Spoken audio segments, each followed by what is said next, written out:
Over 600,000 tourists visit this UNESCO heritage site, the medieval town of Kotor in Montenegro, annually. Most of them arrive on huge cruisers like this one, moored just a few dozen meters from the main entrance to the old town. Tourists are undoubtedly the biggest contributors to the local income, but not everybody is happy to see them. The town's population dropped dramatically in recent years to just around a few hundred people. And even the mayor of Kotor is becoming one of those to leave. According to him, it's the quality of life that's to blame. A to je da naša infrastruktura teško podnosi toliki broj. Our infrastructure sometimes can't cope with the huge number of tourists coming from cruisers.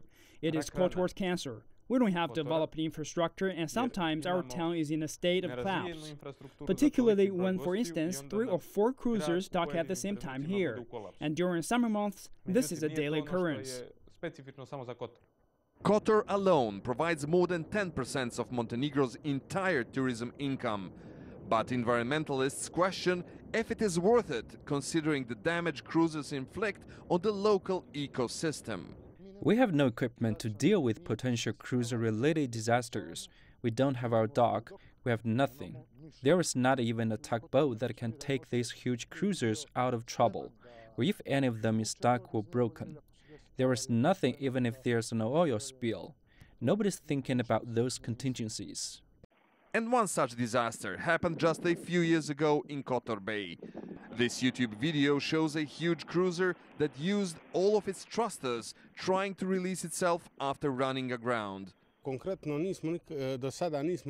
So far, we haven't done any research regarding cruisers' impact on Boka Kotorska Bay marine ecosystem.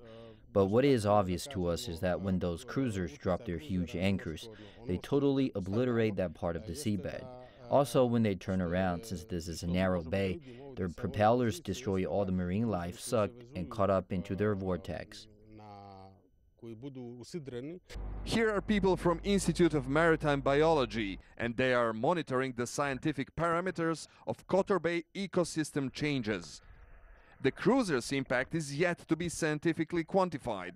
In the meantime, both national and local authorities say the financial benefits of cruiser tourism are more important than the negative impact on the ecosystem. Decades ago, Boka Kotorska Bay was the hub for various navies from around the world, and their huge battle cruisers were hiding from the enemy attacks right here in this beautiful site in Montenegro. These days, a new kind of cruisers are entering daily to the Kotor, which is right behind me, and they bring along a different kind of threat. Aljosa, Milenkovic, CGTN, Boka Kotorska Bay.